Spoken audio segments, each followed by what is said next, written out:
ঢাকা বিশ্ববিদ্যালয়ের আবাসিক হলে প্রকাশ্য ও গুপ্ত রাজনীতি নিষিদ্ধই থাকবে জানিয়েছেন বিশ্ববিদ্যালয়ের প্রক্টর সাইফুদ্দিন আহমেদ।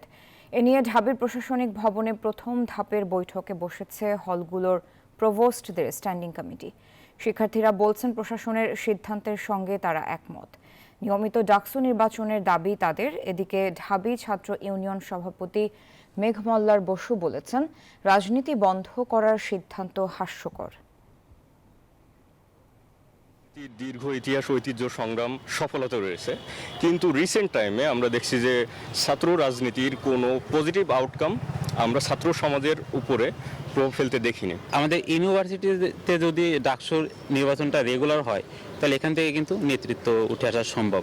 ছাত্র রাজনীতির এগেনিস্টে না, আমি ছাত্র রাজনীতির পক্ষে, কিন্তু এই যে লেজুড় ভিত্তিক কোনো একটা পলিটিক্যাল পার্টিকে সার্ভ করতে হবে, এই যে ইন্টেনশন থেকে যে একটা পলিটিক্যাল এজেন্ডা বাস্তবায়ন করা, এই বিষয়টার এগেনিস্টে। বান্ডেল থাকলে প্রতি সেনমানিতে টাকা বাঁচবে। বিকাশ সেনমানি বান্ডেল কিনে জিতুন প্রতি লেনদেনে।